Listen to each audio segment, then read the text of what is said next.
Today we have the pleasure of speaking with actress Tina Lifford, who plays the role of Aunt Vi on the hit TV show Queen Sugar. Now, prior to joining the cast of Queen Sugar, you appeared in over 50 television shows. Do you have a favorite role? Uh, you know, um, I don't really, and this is why I love acting. And the part of acting that um, I'm most I'm most addicted to is the effort of trying to get into another person's psyche and way of being. That process is just it's just so gratifying, and it's frustrating, and it's creative, and so I love that process. Now, of course, when it comes to Aunt Vi, um, she's unique in my life in that I've had 7 seasons of being Yeah. able to work with her and learn from her, because our characters teach us stuff, and that makes her special. But as a process, I always enjoy um, trying to get into a character. I come from stage, and the that's just the greatest attraction of all about acting to me.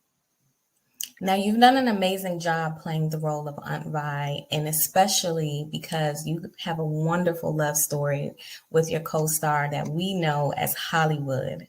So, if you had it your way, how would Hollywood and Aunt Vi's love story end?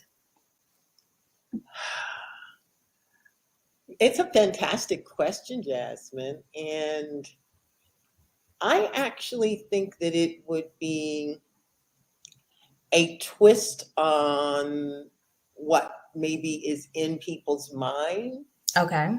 in that in that Hollywood is younger than Aunt Vi.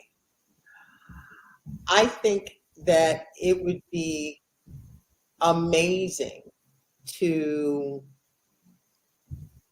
have Hollywood, you know, he's already found his dream, or this other side of him with the real spot.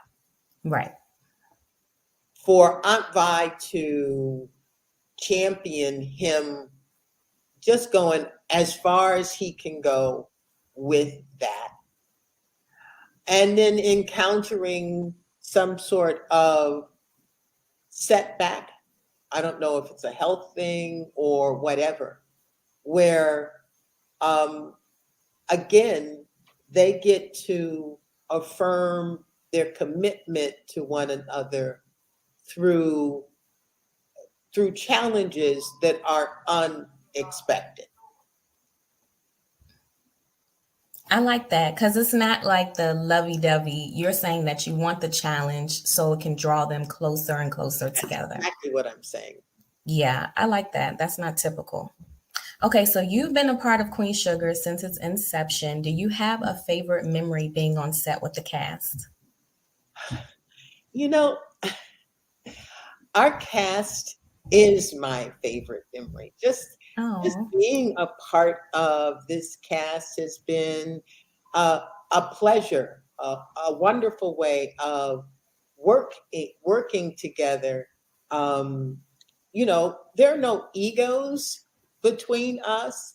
Um, though we don't hang out all the time, we hang out enough to really know that we respect and like one another. mm-hmm. Um, each person has their own really specific personality. Nick Ash is he is as funny as they come. Um, Omar J. Dorsey is he truly is the mayor of every city that he goes to. Um, we've got Rutina, who is she's the sweetest, somewhat shy, um, fly. she's got swag up and down. Yes. Um, uh, Bianca is Bianca is a sweetheart, um, who can talk to you about anything and everything. And um, and Dawn Leanne is a she's a Virgo, and you know that makes her very specific and um, she's very smart. She's very political, and she cares deeply about everything. So a conversation with Don Leanne is always um, enjoyable, and it goes a lot of places. Henry Sanders is, I've known Henry long before Queen Sugar, and he is the rock that you see on Queen Sugar. You know, and Dondre Whitfield. I mean, Dondre and I, in seasons 1 and 2, we bantered back and forth like endlessly, right? We would jab one another endlessly in that uh, playful, loving way that is, I think, you know, cultural. So it's a great cast. Kofi, I can't leave out Kofi. He is a freaking sweetheart. You know, he cares. He's a gentleman. He is a artist. You know, for folks don't know that Kofi sings too. Oh, Kofi wow. is Kofi is an artist, and he has an artist's heart. And he during Queen Sugar, he made 2 short films on mental, you know, well-being. He's everybody is passionate. And this last season, you know, Tammy Townsend stepped in, and she was, uh, she felt like she had been there from the beginning. So many of you guys may not know that Miss Tina is actually an author and she wrote the book, The Little Book of Big Lies. What inspired you to write the book? You know, my own journey and the journey of a couple of people in my family. Um, I grew up in a household, and I would say society, that was always saying, you know, never let them see you sweat. Um, Mm. Grew up being taught that you have to be 10 times better. Grew up, you know, um, being taught that you just gotta, you know, push past and rise above and basically ignore the feelings that were going on inside of you.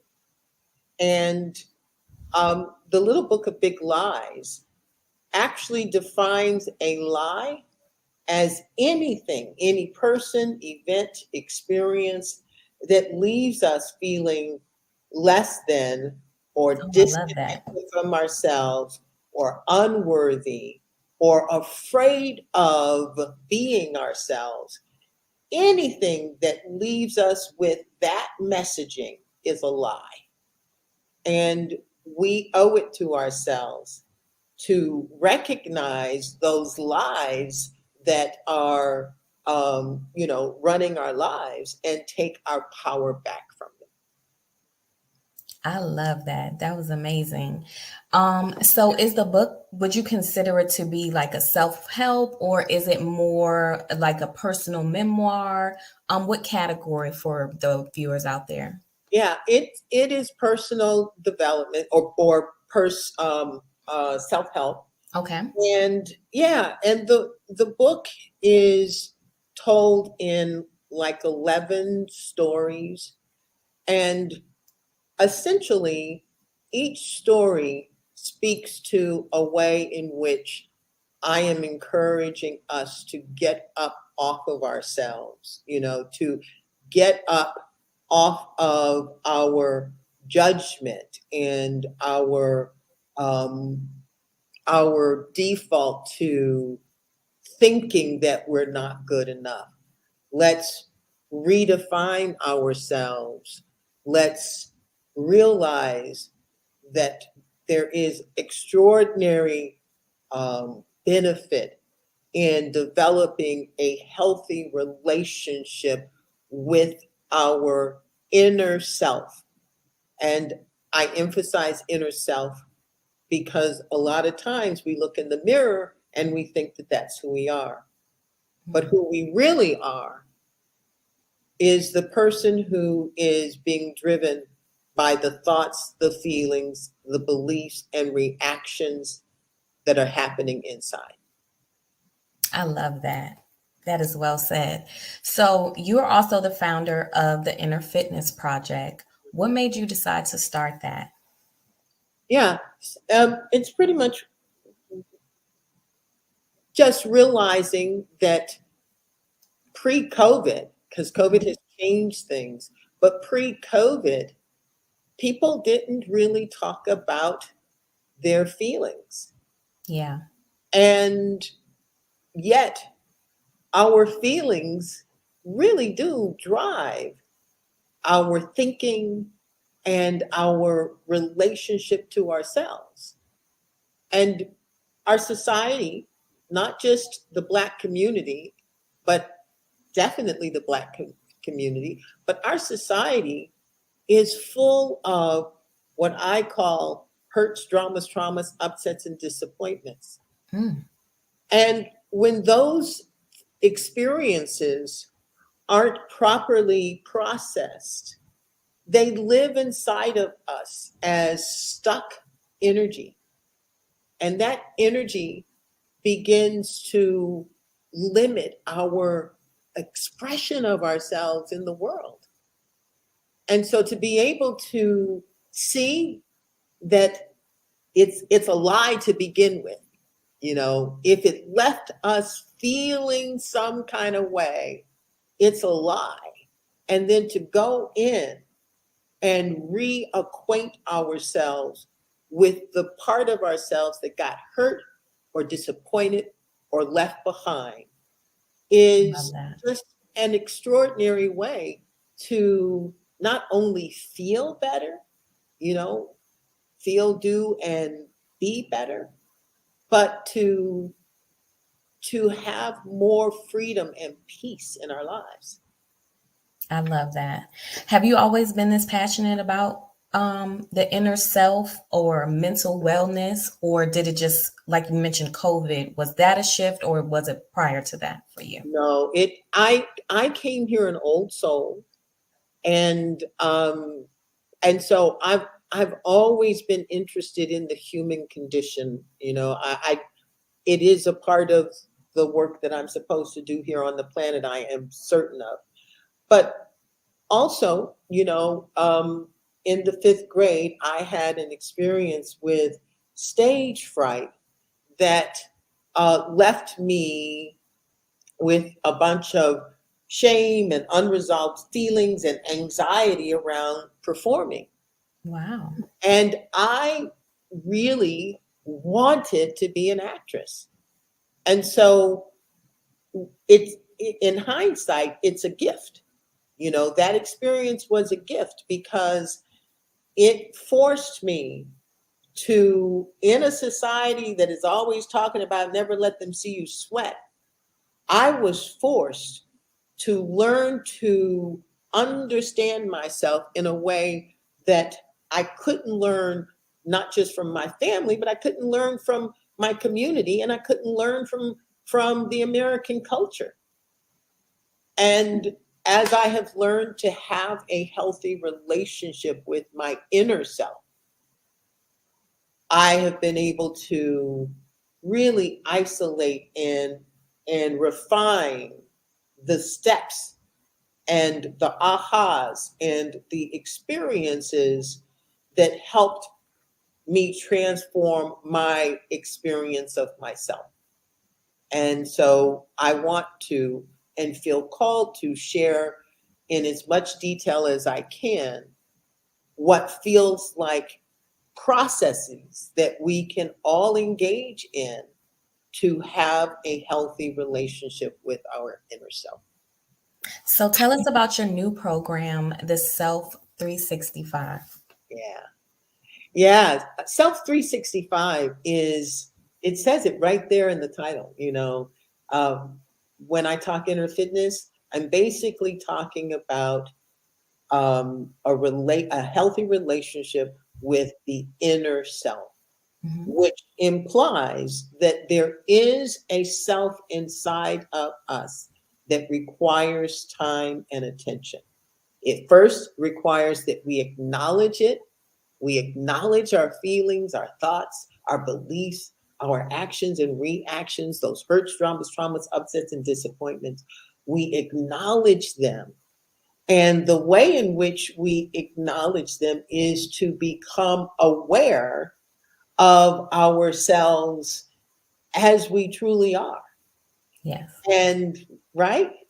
And so Self 365, it it gives participants 14 ways to build that self-awareness in a way that makes you super strong and gives you like choices when you meet up with life, when you meet up with Murphy's law that says stuff is going to happen, life is going to Yes. come in, things might not go your way.